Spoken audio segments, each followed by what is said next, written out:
यार ये वाला एपिसोड मैं तुम्हें बता रहा हूँ, शुरुआत के 3 एपिसोड के कंपेयर में मुझे बहुत ज्यादा नेक्स्ट लेवल लगा। तो कहानी अपनी गाया जी से ही स्टार्ट होती है, जहाँ हमें पता लगता है कि गाया बाजी भी सुपर स्पेल का सीरम अपनी बॉडी में घुसा चुकी है। इसकी मदद से वो जिंदा भी हो जाती है। और मैंने तुम लोगों को पिछले वाले एपिसोड में ही बताया था कि गाया बाजी भी सुपर स्पेल के अंदर इन्फिल्ट्रेट हो चुकी है। क्योंकि लॉजिकली बात है, अगर मार्वल इमिला क्लर्क जैसी एक्ट्रेस को अपनी सीरीज में ले रखा है तो वो हरगिज क्या शुरुआत के 3 एपिसोड में नहीं मारेगा। वो इन फ्यूचर इस एक्ट्रेस का बहुत परफेक्ट तरीके से ना सारा लेगा। अब वो मदर ऑफ ड्रैगन नहीं बनेगी, ये मान लो डिज्नी की मूवी है ना, तो वो मदर ऑफ ड्रैगन वाले तुम्हें सीन देखने को नहीं मिलेंगे, तुम्हें बस नॉर्मल सीन ही देखने को मिलेंगे।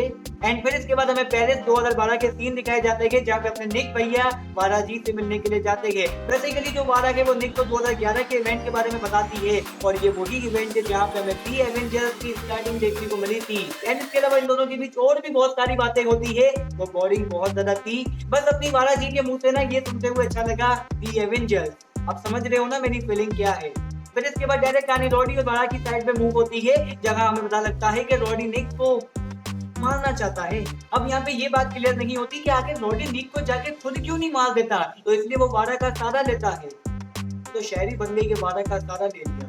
वो बेसिकली बारा को भी धमकी देता है कि निक को जाके मार दो, वरना मैं कुछ और गलत कर दूंगा निक के साथ। और जो अपने निक फिरेंगे वो भी भाई कोई मासूम तो है नहीं, वो इन दोनों के बीच जितनी भी गुफ्तगू होती है वो सारी की सारी सुन रहे होते हैं। इन्हीं सारी बातों के अलावा ग्रेविक अपने टीम मेंबर के साथ मिलके एयर बेस के ऊपर हमला करना चाहता है। अब वो हमला क्यों करना चाहता है इसके बारे में तो हम आगे बात करेंगे। एंड इसके अलावा हमें गाया और टेलोस का सीन दिखाया जाता है, जहाँ पे गाया उसे यार यही कहती है कि मैं तुम्हारी खातिर ही सब कुछ अपना छोड़ छाड़ के आ चुकी हूँ। तो गाया कहती है कि टेलोस तुम्हारे पास कोई ना कोई तो प्लान होगा। तो इस बात का जवाब देते हुए टेलोस बताता है कि मैं एक बार बुरे स्पेल को पकड़ लूं, इसके बाद प्रेसिडेंट के पास खुद में जाऊंगा और उन्हें कहूंगा कि यार हमारे लिए एक अच्छी सी जगह ढूंढो। फिर अपनी गाया जी कहती है कि फिर भी हमें अपनी आइडेंटिफिकेशन तो छुपानी ही पड़ेगी। और यहाँ पे ये बात क्लियर हो जाती है कि इन दोनों के माइंड सेट बहुत ज्यादा डिफरेंट है। अगर लॉजिकली टेलोस का माइंड सेट देखा जाए तो बहुत अच्छा है, लेकिन गाया का भी पूरे स्पेल जैसा ही माइंड सेट है।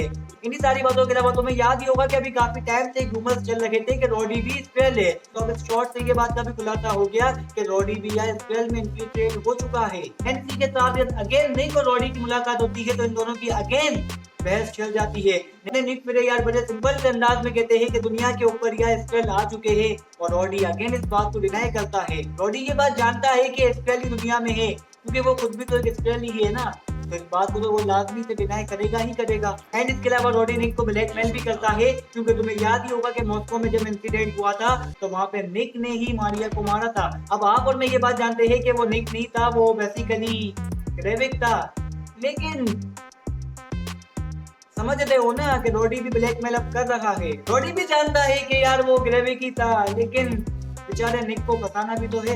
और जैसा कि मैंने तुम लोगों को बताया कि ग्रेविक एयर बेस के ऊपर अटैक करवाना चाहता है, बेसिकली उसका प्लान है इंग्लैंड के प्रेसिडेंट को टपकाने का। क्योंकि जैसे कि रॉडी मिस्टर प्रेसिडेंट को पिक करने के लिए जाता है, उस जगह से निकलते ही ग्रेविक अपनी टीम मेंबर के साथ मिलके रॉकेट लॉन्चर के जरिए से मिस्टर प्रेसिडेंट की सारी कारों को यार ब्लास्ट कर देता है। इसके थोड़ी देर बाद निक और टेलोस उस जगह पे पहुंच जाते हैं ताकि मिस्टर प्रेसिडेंट को वो बचा सके। और मैं तुम लोगों को बताना चाहूंगा कि उस जगह पे ग्रेविक और सोल्जर के बीच जो फाइट दिखाई गई वो कमाल की फाइट थी, क्योंकि बंदूकें चल रही गए, हेलीकॉप्टर आसमानों पे उड़ रखे गए, टेलोस प्रेसिडेंट को बचाने की कोशिश कर रहा है। वो मूवमेंट है ना सारे के सारे कमाल के थे, और इसके पिछले 3 एपिसोड में ऐसे मूवमेंट हमें देखने को नहीं मिले। फिर इसके बाद जैसे कि निक प्रेसिडेंट को बचा लेते हैं और जैसे ही उस जगह से भागने की कोशिश कर रहे होते हैं, तो उसी ही दौरान ग्रेविक टेलोस को मार देता है।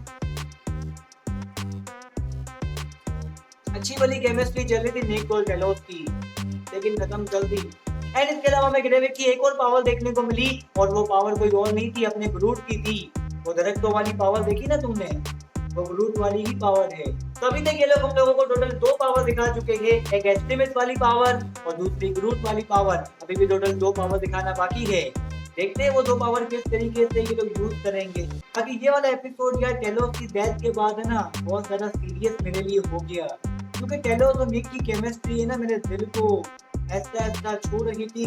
बाकी जिन लोगों ने सीक्रेट इन्वेजन का एपिसोड 4 देख लिया, उन लोगों को कैसा लगा ये वाला एपिसोड नीचे कमेंट करके बता सकते हो। लाइक चैनल सब्सक्राइब मस्त है। मैं मिलता हूँ आप लोगों को किसी नेक्स्ट वीडियो के अंदर। तब तक के लिए गुड।